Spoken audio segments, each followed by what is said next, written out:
Chapter 13. Know Your Enemy. The Intelligence Strategy. The target of your strategies should be less the army you face than the mind of the man or woman who runs it. If you understand how that mind works, you have the key to deceiving and controlling it. Train yourself to read people, picking up the signals they unconsciously send about their innermost thoughts and intentions. A friendly front will let you watch them closely and mine them for information. Beware of projecting your own emotions and mental habits onto them. Try to think as they think. By finding your opponent's psychological weaknesses, you can work to unhinge their minds. The Mirrored Enemy. In June 1838, Lord Auckland, the British Governor-General of India, called a meeting of his top officials to discuss a proposed invasion of Afghanistan. Auckland and other British ministers had become increasingly concerned at Russia's growing influence in the area. The Russians had already made an ally of Persia. They were now trying to do the same with Afghanistan. And if they were successful, the British in India would find themselves potentially cut off by land to the west and vulnerable to more incursions by the Russians. Instead of trying to outdo the Russians and negotiate an alliance with the Afghan ruler Dost Muhammad, Auckland proposed what he thought was a surer solution: invade Afghanistan and install a new ruler, Shah Shuja, a former Afghan leader forced out of power 25 years earlier, who would then be indebted to the English. Among the men listening to Auckland that day was William Macnaghten, the 45-year-old chief secretary of the Calcutta government. Macnaghten thought the invasion a brilliant idea. A friendly Afghanistan would secure British interests in the area and even help to spread British influence. And the invasion could hardly fail. The British army would have no trouble sweeping away the primitive Afghan tribesmen. They would present themselves as liberators, freeing the Afghans from Russian tyranny and bringing to the country the support and civilizing influence of England. As soon as Shah Shuja was in power, the army would leave, so that British influence over the grateful Shah, although powerful, would be invisible to the Afghan public.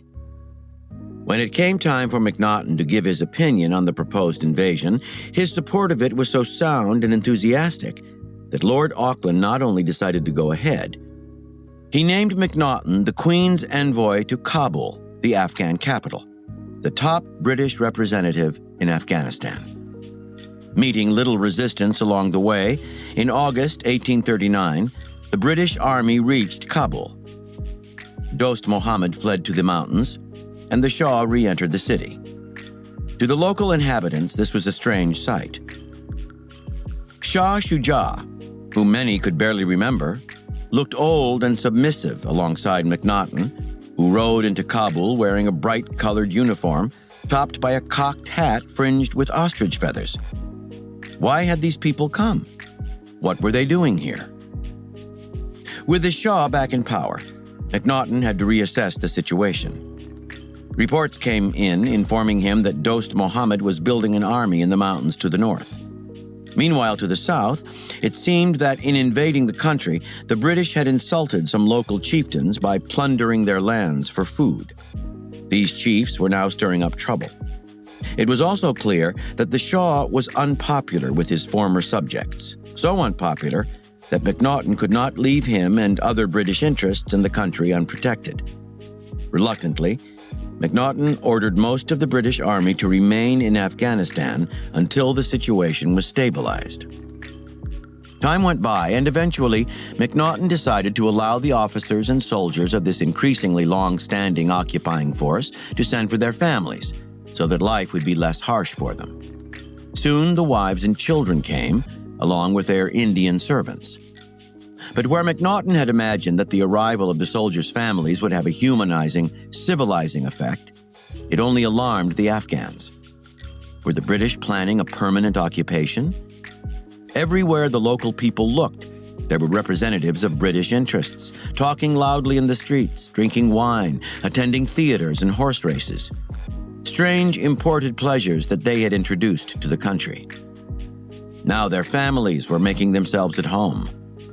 A hatred of everything English began to take root. There were those who warned MacNaughton about this, and to all of them he had the same answer. Everything would be forgotten and forgiven when the army left Afghanistan. The Afghans were childlike, emotional people. Once they felt the benefits of English civilization, they would be more than grateful. One matter, however, did worry the envoy. The British government was unhappy about the increasing expense of the occupation. MacNaughton would have to do something to cut costs, and he knew just where to begin. Most of the mountain passes through which Afghanistan's main trade routes ran were held by the Gilji tribes, who for many years, over the lives of many different rulers of the country, had been paid a stipend to keep the passes open. MacNaughton decided to have this stipend. The Giljis responded by blocking the passes, and elsewhere in the country, tribes sympathetic to the Giljis rebelled. MacNaughton, caught off guard, tried to put these rebellions down, but he did not take them too seriously, and worried officers who told him to respond more vigorously were rebuked for overreacting. Now the British Army would have to stay indefinitely. The situation deteriorated quickly. In October 1841, a mob attacked the home of a British official and killed him. In Kabul, local chiefs began to conspire to expel their British overlords. Shah Shuja panicked. For months, he had begged MacNaughton to let him capture and kill his main rivals, an Afghan ruler's traditional method of securing his position. MacNaughton had told him that a civilized country did not use murder to solve its political problems. The Shah knew that the Afghans respected strength and authority, not civilized values. To them, his failure to deal with his enemies made him look weak and unruler-like and left him surrounded by enemies. MacNaughton would not listen. The rebellion spread, and MacNaughton now had to confront the fact that he did not have the manpower to put down a general uprising. But why should he panic? The Afghans and their leaders were naive. He would regain the upper hand through intrigue and cleverness. To that end, MacNaughton publicly negotiated an agreement whereby British troops and citizens would leave Afghanistan, in exchange for which the Afghans would supply the retreating British with food. Privately, though, MacNaughton made it known to a few key chiefs that he was willing to make one of them the country's vizier and load him with money, in exchange for putting down the rebellion and allowing the English to stay. The chief of the Eastern Giljis, Akbar Khan, responded to this offer, and on December 23, 1841, MacNaughton rode out for a private meeting with him to seal the bargain. After exchanging greetings, Akbar asked MacNaughton if he wanted to go ahead with the treachery they were planning. Thrilled to have turned the situation around, MacNaughton cheerily answered that he did. Without a word of explanation, Akbar signaled his men to grab MacNaughton and throw him in prison. He had no intention of betraying the other chiefs. Along the way, a mob developed, caught hold of the unfortunate envoy, and with a fury built up over years of humiliation, literally tore him to pieces. His limbs and head were paraded through the streets of Kabul, and his torso was hung from a meat hook in the bazaar. In a matter of days, everything unraveled. The remaining British troops, some 4,500 of them, along with 12,000 camp followers, were forced to agree to an immediate retreat from Afghanistan despite the bitter winter weather. The Afghans were to keep the retreating army supplied, but did not do so. Certain that the British would never leave unless forced to, they harassed them relentlessly in their retreat. Civilians and soldiers alike quickly perished in the snow. On January 13th, British forces at the fort in Jalalabad saw a single horse struggling toward the gates. Its half-dead rider, Dr. William Brydon, was the sole survivor of the British Army's doomed invasion of Afghanistan. Interpretation. The knowledge that would have averted the catastrophe was at MacNaughton's fingertips long before he launched the expedition. Englishmen and Indians who had lived in Afghanistan could have told him that the Afghan people were among the proudest and most independent on the planet. To them, the image of foreign troops marching into Kabul would constitute an unforgivable humiliation. On top of that, they were not a people yearning for peace, prosperity, and reconciliation. In fact, they saw strife and confrontation as a healthy way of life.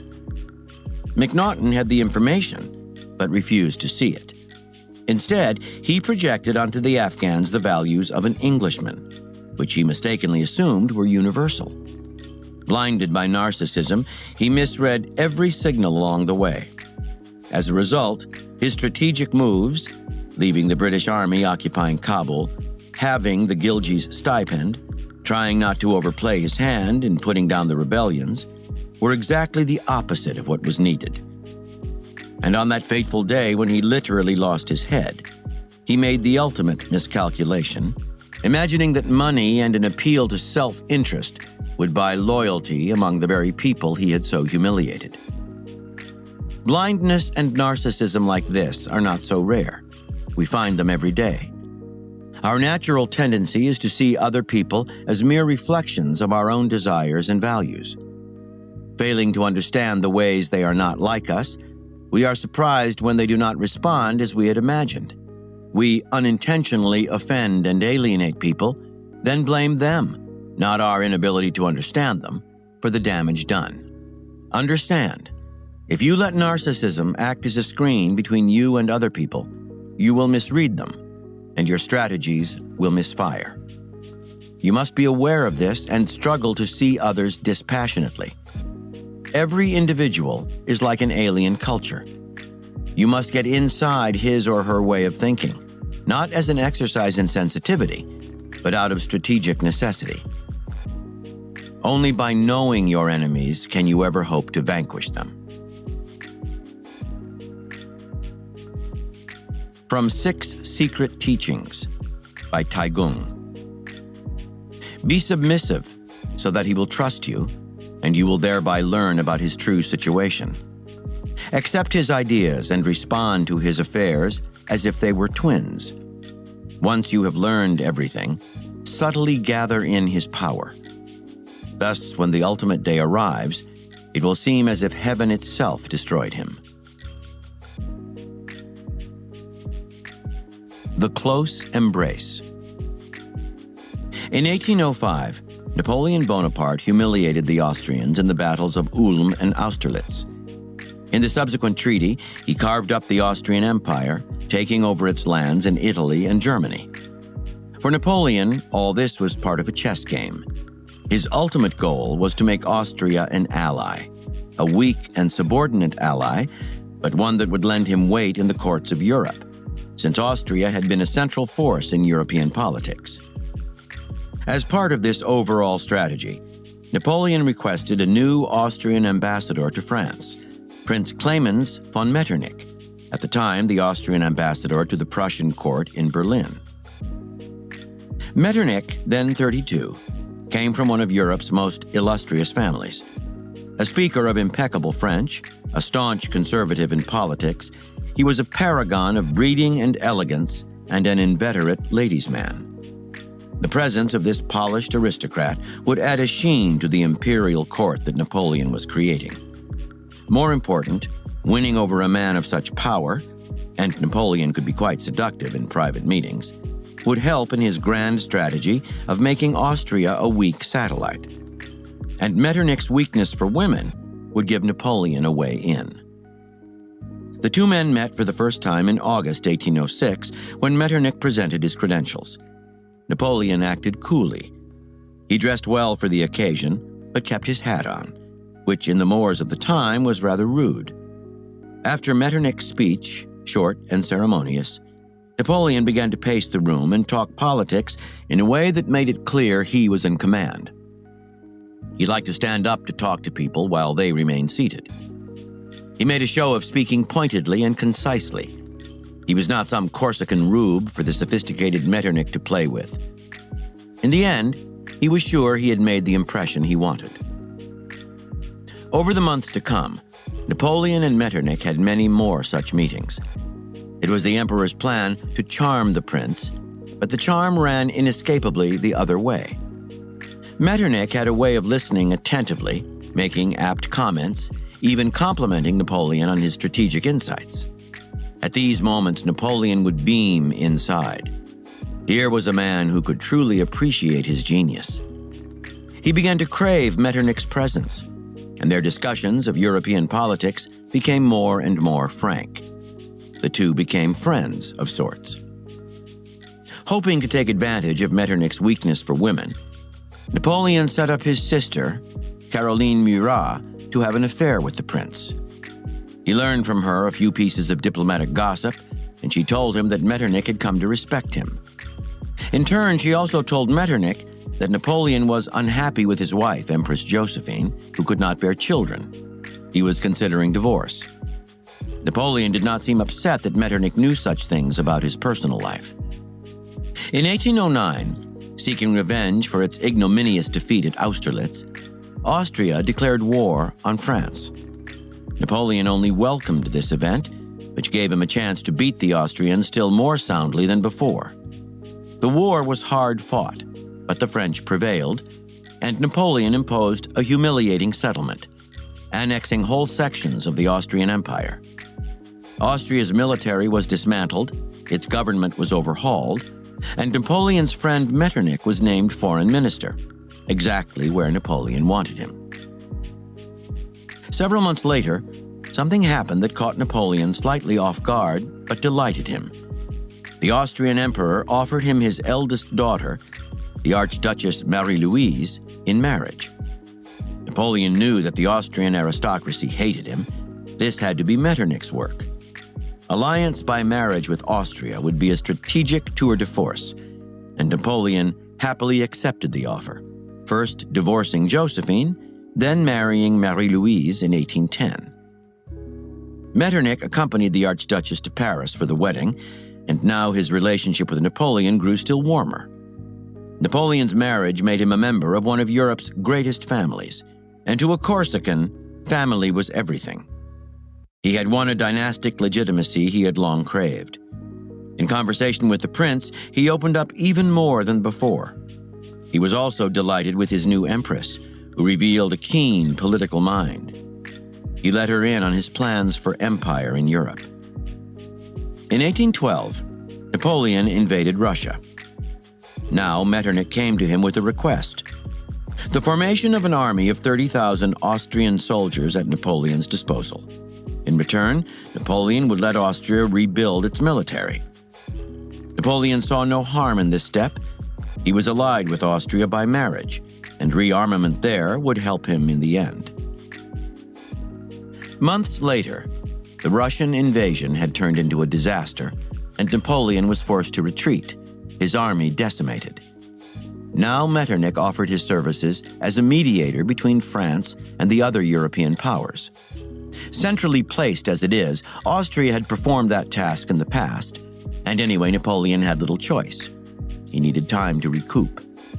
Even if Austria's role as a mediator allowed it to reassert its independence, he had little to fear from his in-laws. By the spring of 1813, negotiations had broken down, and a new war was about to break out between the badly damaged France and a powerful alliance of Russia, Prussia, England, and Sweden. By this time, the Austrian army had grown considerably. Somehow, Napoleon had to get his hands on it, but his spies reported that Metternich had entered into secret agreement with the Allies. Surely this had to be some sort of ploy. How could the Austrian emperor fight his son-in-law? Yet in a few weeks, it became official. Unless France negotiated a peace, Austria would drop its mediating position and join the Allies. Napoleon could not believe what he was hearing. He traveled to Dresden for a meeting with Metternich, which took place on June 26th. The moment he saw the prince, he felt a shock. The friendly, nonchalant air was gone. In a rather cold tone, Metternich informed him that France must accept a settlement that would reduce it to its natural boundaries. Austria was obligated to defend its interests and the stability of Europe. Suddenly, it occurred to the emperor. Metternich had been playing him all along. The family ties merely a ploy to blind him to Austrian rearmament and independence.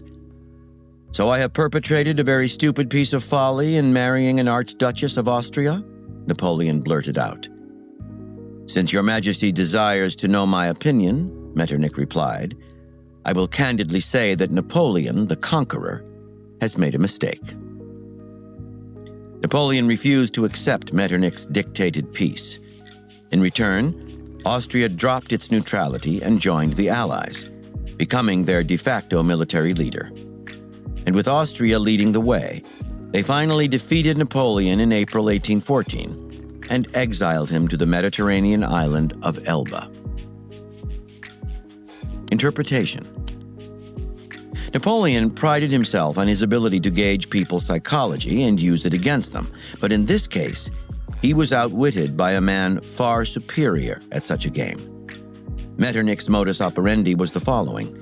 He would quietly study his enemies from behind his smiling, elegant exterior, his own apparent relaxation inviting them to open up. In his very first meeting with Napoleon, he saw a man straining to impress. He noticed that the Bantam Napoleon walked on his toes to look taller and struggled to suppress his Corsican accent. Later meetings only confirmed Metternich's impression of a man who craved acceptance as the social equal of Europe's aristocracy. The emperor was insecure. This insight won. Metternich used it to craft the perfect counter-strategy, the offer of marriage into the Austrian dynasty. To a Corsican, that would mean everything, and it would blind Napoleon to a simple reality. For aristocrats like Metternich and the Austrian emperor, family ties meant nothing compared to the survival of the dynasty itself. Metternich's genius was to recognize the appropriate target for his strategy. Not Napoleon's armies, which Austria could not hope to defeat. Napoleon was a general for the ages. But Napoleon's mind. The prince understood that even the most powerful of men remains human and has human weaknesses. By entering Napoleon's private life, being deferential and subordinate, Metternich could find his weaknesses and hurt him as no army could. By getting closer to him emotionally, through the emperor's sister Caroline, through the Archduchess Marie-Louise, through their convivial meetings, he could choke him in a friendly embrace. Understand, your real enemy is your opponent's mind. His armies, his resources, his intelligence can all be overcome if you can fathom his weakness, the emotional blind spot through which you can deceive, distract, and manipulate him.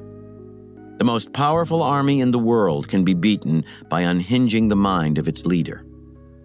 And the best way to find the leader's weaknesses is not through spies, but through the close embrace. Being a friendly, even subservient front, you can observe your enemies, get them to open up and reveal themselves. Get inside their skin. Think as they think. Once you discover their vulnerability, an uncontrollable temper, a weakness for the opposite sex, a gnawing insecurity, you have the material to destroy them. By Karl von Clausewitz. War is not an act of the will aimed at inanimate matter, as it is in the mechanical arts. Rather, it is an act of the will aimed at a living entity that reacts.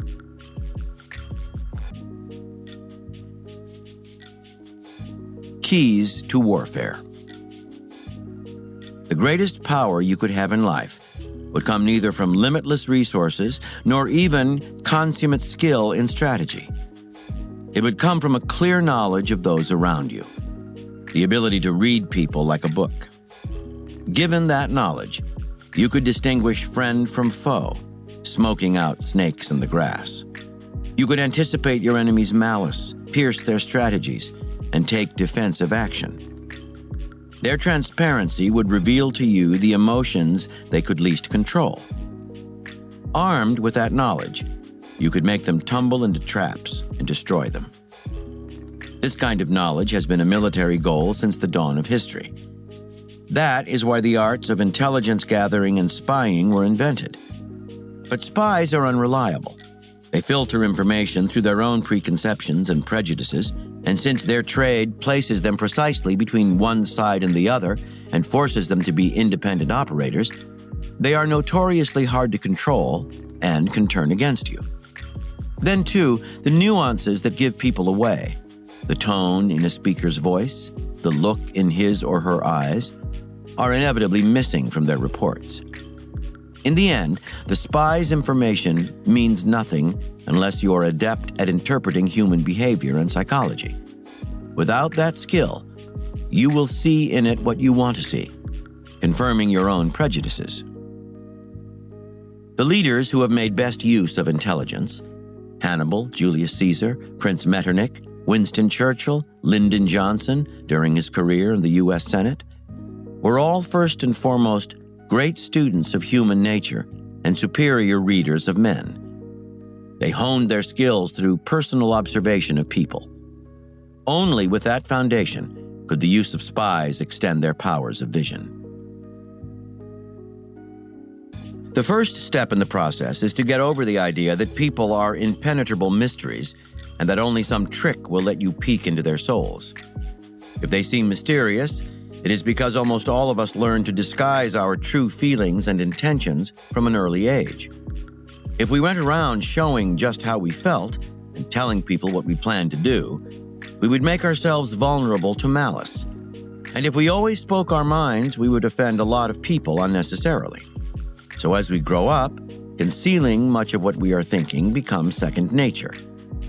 This deliberate opacity makes the intelligence game difficult, but not impossible. For even as people consciously struggle to conceal what is going on in their minds, they unconsciously want to reveal themselves.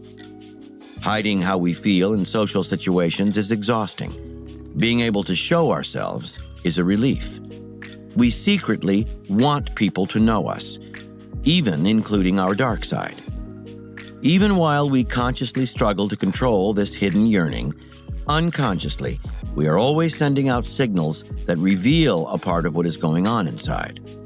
Slips of the tongue, tones of voice, styles of dress, nervous twitches, sudden irrational actions, a look in the eye that contradicts our words, the things we say after a drink.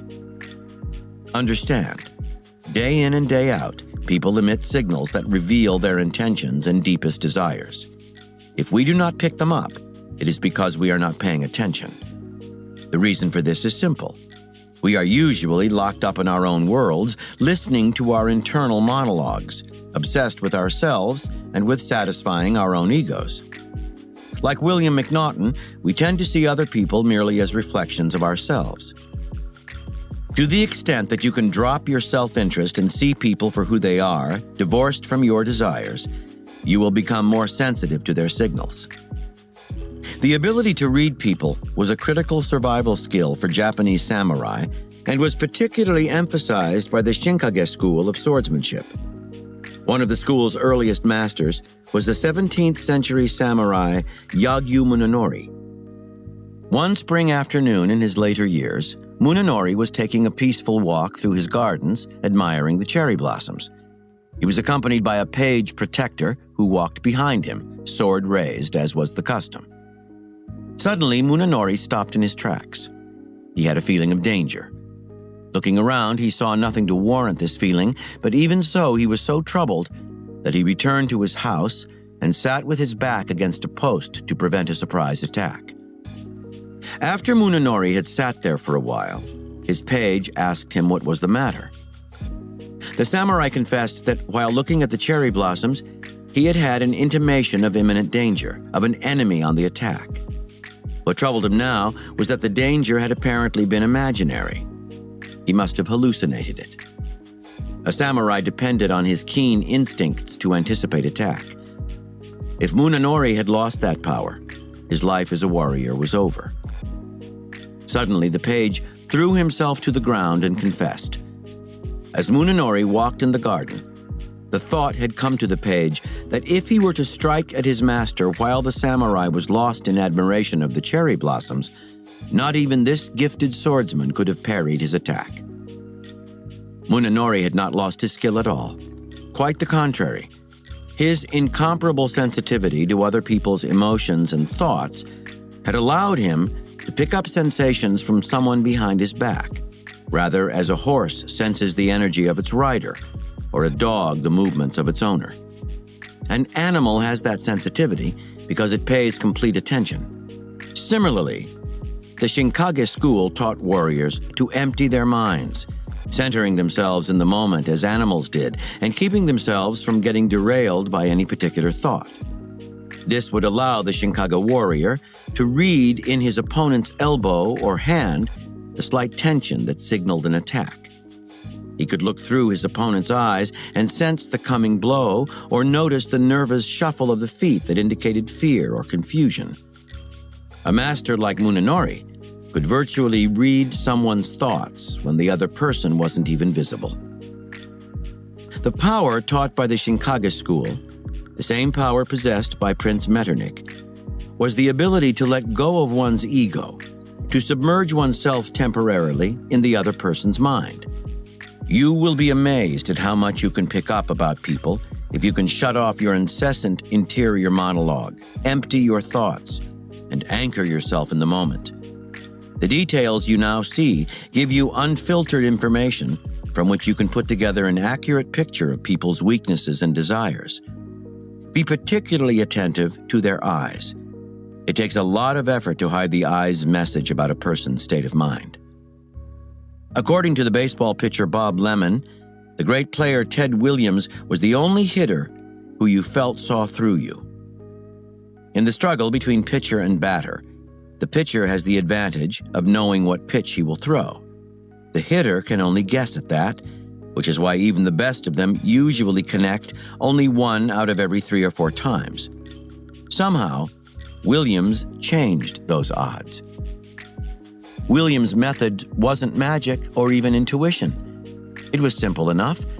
He made baseball pitchers his study, watching their patterns over the course of a game, a season, a career. He would ask the pitchers on his own team endless questions about their process, trying to get a feel for how they thought. At the plate, he would empty his mind of everything but the pitcher, noticing the slightest hitch in his windup or change in his grip, anything that would signal his intentions. The end result seemed uncanny. At bat, Williams was able to think himself into the pitcher's mind and anticipate the pitch that was coming. Sometimes he would even see himself as another person, a pitcher trying to outwit the great hitter Ted Williams. As Williams demonstrates, the ability to mimic and get inside your enemy's thought patterns depends on collecting as much information on them as you can, analyzing their past behavior for its habitual patterns, and being alert to the signs they give off in the present. It is, of course, critical that people be unaware you are watching them so closely. A friendly front, like Prince Metternich's to Napoleon, will help disguise what you're doing. Do not ask too many questions. The trick is to get people to relax and open up without prodding, shadowing them so quietly that they never guess what you're really up to. Information is useless unless you know how to interpret it, how to use it to tell appearance from reality. You must learn how to recognize a range of psychological types. Be alert, for instance, to the phenomenon of the masked opposite. When someone strikingly manifests a particular personality trait, that trait may well be a cover-up. The oily character who is ingratiatingly effusive with flattery may be hiding hostility and ill will. The aggressive bully may be hiding insecurity. The moralizer may be making a show of purity to hide nefarious desires. Whether they're throwing dust in your eyes or their own, they may be trying to convince themselves that they're not what they're afraid they are. The opposite trait lurks below the surface. In general, it is easier to observe people in action, particularly in moments of crisis. Those are the times when they either reveal their weakness or struggle so hard to disguise it that you can see through the mask. You can actively probe them by doing things that seem harmless but get a response. Maybe say something bold or provocative, then see how they react. Making people emotional, pushing their buttons, will touch some deep part of their nature. Either they will let slip some truth about themselves, or they will put on a mask that you, in the laboratory situation you have created, will be able to peer behind. A critical part of understanding people is gauging their powers of resistance. Without that knowledge, you will either over or underestimate them, depending on your own levels of fear and confidence. You need to know how much fight people have in them. Someone hiding his cowardice and lack of resolve can be made to surrender with a single violent push. Someone desperate, who has little to lose, will fight to the bitter end. The Mongols used to begin their campaigns with a battle whose only purpose was to test their opponent's strength and resolve. They would never deal with an enemy until they had gauged his morale. This set-up battle also had the benefit of revealing something of his strategy and thought. The quality of the information you gather on your enemies is more important than the quantity. A single but crucial nugget can be the key to their destruction. When the Carthaginian general Hannibal saw that the Roman general he was facing was arrogant and hot-tempered, he would deliberately play weak, luring the man into a rash attack. Once Churchill saw that Hitler had a paranoid streak, becoming irrational at the merest hint of vulnerability, the Prime Minister knew how to unhinge the German Führer. By feigning to attack some marginal area like the Balkans, he could make him see threats on all sides and spread out his defenses, a critical military mistake. In 1988, Lee Atwater was a political strategist on the team of the senior George Bush, who was then in the race to become that year's Republican presidential nominee. Discovering that Bush's main rival, Senator Robert Dole, had a terrible temper that his aides had to struggle to control, Atwater devised endless stratagems to push Dole's buttons. Not only did an upset Dole look unpresidential to the American public, but an emotional and angry man rarely thinks straight. A disturbed mind is one you can control and unbalance at will. There are, of course, limits to how much intelligence gathering you can achieve by first-hand observation. A network of spies will extend your vision, particularly as you learn to interpret the information they bring you. An informal network is the best, a group of allies recruited over time to be your eyes and ears. Try to make friends with people at or near the source of information on your rival. One well-placed friend will yield far more than will a handful of paid spies. In Napoleon's time, his intelligence network was second to none, but his best information came from friends whom he had carefully positioned in diplomatic circles around Europe. Always look for internal spies, people in the enemy camp who are dissatisfied and have an axe to grind. Turn them to your purposes, and they will give you better information than any infiltrator you sneak in from the outside. Hire people the enemy has fired. They will tell you how the enemy thinks. President Bill Clinton got his best intelligence on the Republicans from his advisor Dick Morris, who had worked for them for years and knew their weaknesses, both personal and organizational. A warning: never rely on one spy, one source of information, no matter how good. You risk being played or getting slanted, one-sided information. Many people leave a paper trail of writings, interviews, and so on that is as revealing as anything you can learn from a spy. Well before World War II, Adolf Hitler's book Mein Kampf supplied a blueprint of his thinking and intentions, not to mention endless clues to his psychology. His generals Erwin Rommel and Heinz Guderian also wrote about the new kind of blitzkrieg warfare they were preparing. People reveal a lot about themselves in their writing, partly intentionally — they are out to explain themselves after all — and partly helplessly to the skilled reader between the lines. Finally, the enemy you are dealing with is not an inanimate object that will simply respond in an expected manner to your strategies. Your enemies are constantly changing and adapting to what you are doing. Innovating and inventing on their own, they try to learn from their mistakes and from your successes. So your knowledge of the enemy cannot be static. Keep your intelligence up to date. and do not rely on the enemies responding the same way twice. Defeat is a stern teacher, and your beaten opponent today may be wiser tomorrow. Your strategies must take this possibility into account. Your knowledge of the enemy must be not just deep, but timely. Reversal. Even as you work to know your enemies, you must make yourself as formless and difficult to read as possible. Since people really only have appearances to go on, they can be readily deceived.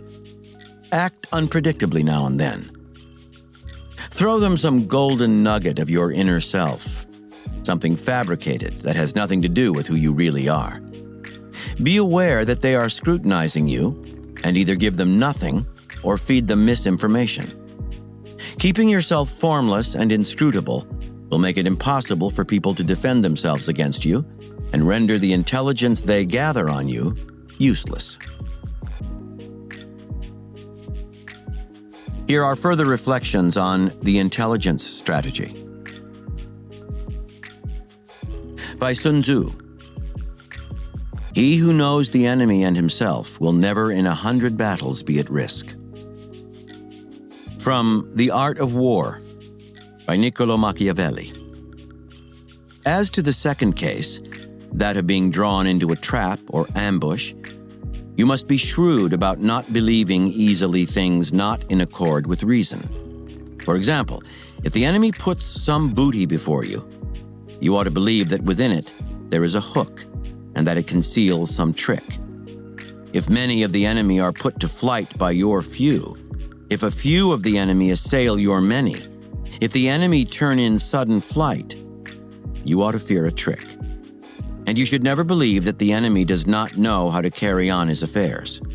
Rather, if you hope to be less deceived and run less risk, in proportion as your enemy is weaker, in proportion as he is less cautious, you should the more respect him.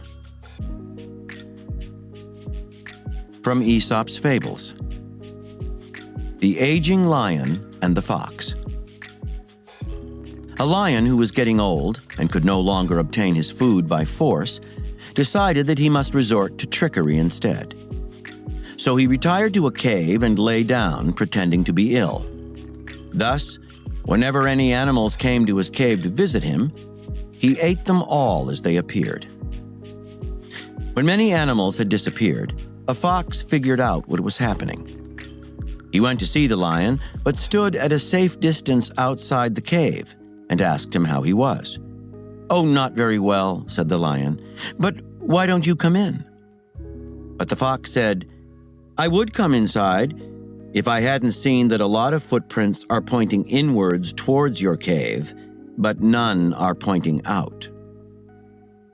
Wise men note the indications of dangers and thus avoid them.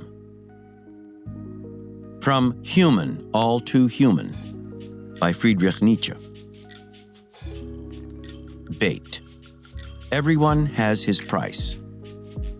This is not true, but there surely exists for everyone a bait he cannot help taking. Thus, to win many people over to a cause, one needs only to put on it a gloss of philanthropy, nobility, charitableness, self-sacrifice. And onto what cause can one not put it? These are the sweetmeats and dainties for their soul. Others have others. From The Tao of Spycraft, by Ralph D. Sawyer. Confucius's evaluation of Yang Hu, a man who had been forced to flee from one state to another because he proved greedy and disloyal each time he acquired power, provides a simple example of projecting behavior on the basis of constancy. Based upon this repeated behavioral pattern, Confucius accurately predicted that Yang Hu would certainly suffer an ignominious end. More generally, Mencius subsequently stated, "A man who ceases his efforts where he should not will abandon them anywhere. A man who is parsimonious with those with whom he should be generous will be parsimonious everywhere." Granting that people generally acquire fixed habits early in life, A man's end may therefore be foreseen by midlife. Someone who is still disliked at 40 years of age will end by being so. From the Art of Political Warfare by John J. Pitney, Jr. Coordination is less of a problem when political leaders themselves play an active part in the intelligence effort. When he was Senate Majority Leader, Lyndon Johnson cultivated an extensive intelligence system with sources all over Washington. At one point in the 1950s, Johnson complained to a reporter that he was focusing on internal Democratic problems while failing to cover divisions in the Senate GOP. To make his point, he pulled out a memorandum on a recent private meeting at which the reporter and several of his colleagues had gotten a briefing on GOP factionalism from Senator Thurston Morton, the Republican from Kentucky. Roland Evans and Robert Novak recalled, "The intelligence system was a marvel of efficiency. It was also rather frightening." Even in the White House, Johnson believed in first-hand political intelligence. According to his aide, Harry McPherson, "I guess he called a lot of people, but I could usually count on it in the late afternoon as he woke up from his nap, that I would get a call which would usually say, 'What do you know?' McPherson would then pass along the latest news that he picked up from reporters and political figures."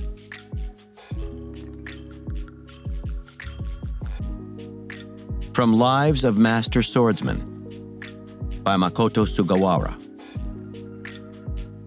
In all the martial arts, in all the performing arts, and still more in all the forms of human behavior, a man's postures or moves are based on the movements of his invisible mind. In the Kage style of swordsmanship, a swordsman reads his opponent's mind through his postures or moves. What mind can penetrate his opponent's mind? It is a mind that has been trained and cultivated to the point of detachment, with perfect freedom. It is as clear as a mirror that can reflect the motions within his opponent's mind. When one stands face to face with his opponents, his mind must not be revealed in the form of moves. Instead, his mind should reflect his opponent's mind like water reflecting the moon. Again, from Lives of Master Swordsmen by Makoto Sugawara. When Munenori was granted an audience with the shogun, he sat down, put his hands on the tatami floor, as retainers always did to show their respect to their master. Suddenly, Iemitsu thrust a spear at the unsuspecting Munenori, and was surprised to find himself lying flat on his back. Munenori had sensed the shogun's intention before a move had been made and swept Iemitsu's legs out from under him at the instant of the thrust.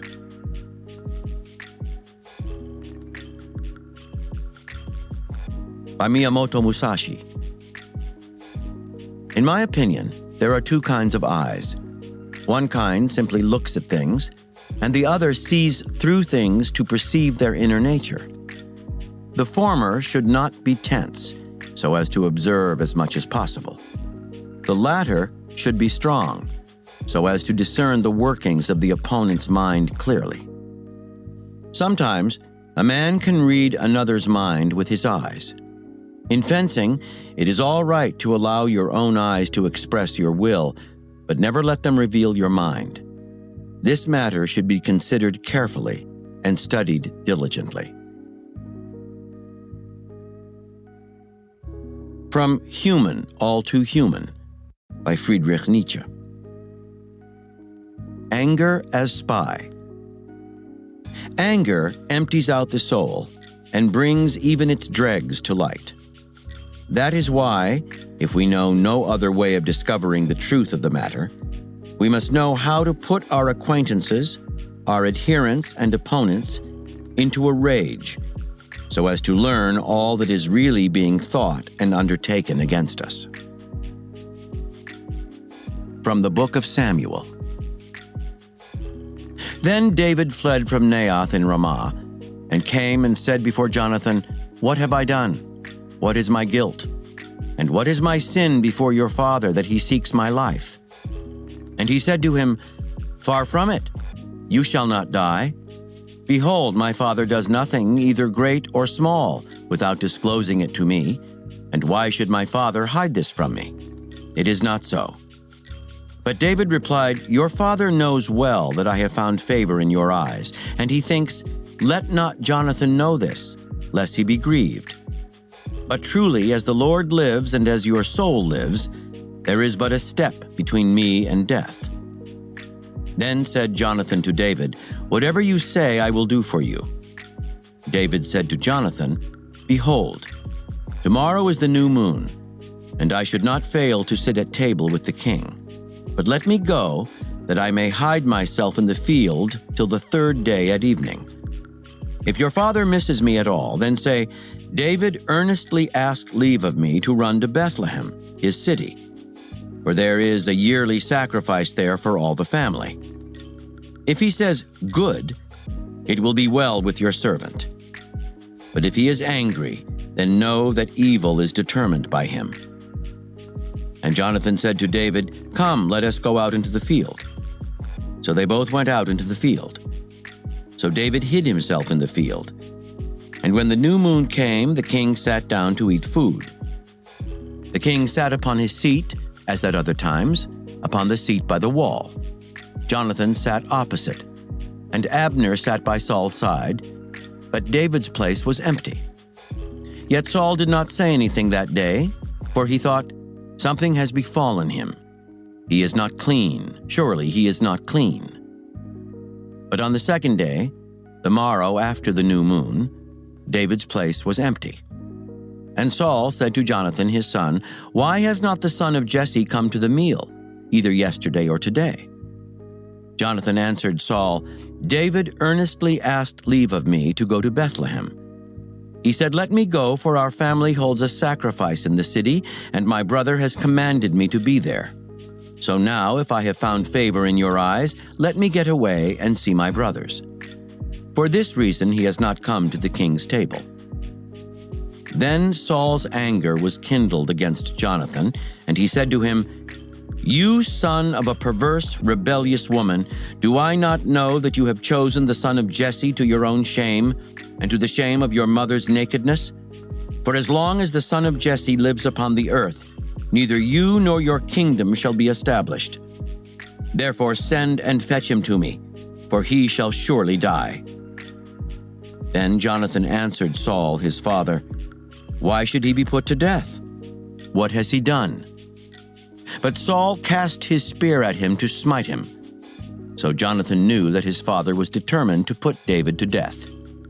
And Jonathan rose from the table in fierce anger and ate no food the second day of the month, for he was grieved for David, because his father had disgraced him. By Friedrich Nietzsche. Motive of attack. One attacks someone not only so as to harm him or to overpower him, but perhaps only so as to learn how strong he is. From Hagakure, the Book of the Samurai, by Yamamoto Tsunetomo. Last year at a great conference, there was a certain man who explained his dissenting opinion and said he was resolved to kill the conference leader if it was not accepted. His motion was passed. After the procedures were over, the man said, "Their assent came quickly. I think they are too weak and unreliable to be counselors to the master." From Warriors, Warfare and the Native American Indian, by Norman Bancroft Hunt. Colonel Joe Cremeny commented on their adeptness at seeming to disappear when he wrote, "An Apache can conceal his swart body amidst the green grass, behind brown shrubs or gray rocks, with so much address and judgment that any but the experienced would pass him by without detection at the distance of 3 or 4 yards, and noted that they will watch for days, scanning your every movement, observing your every act, taking exact note of your party and all its belongings. Let no one suppose that these assaults are made upon the spur of the moment by bands accidentally encountered. Far from it. They are almost invariably the results of long watching, patient waiting, careful and rigorous observation, and anxious counsel. And lastly, from The Secret Agent by Joseph Conrad. In principle, I should lay it down that the existence of secret agents should not be tolerated, as tending to augment the positive dangers of the evil against which they are used. That the spy will fabricate his information is a commonplace. But in the sphere of political and revolutionary action, relying partly on violence, the professional spy has every facility to fabricate the very facts themselves and will spread the double evil of emulation in one direction and of panic, hasty legislation, unreflecting hate on the other.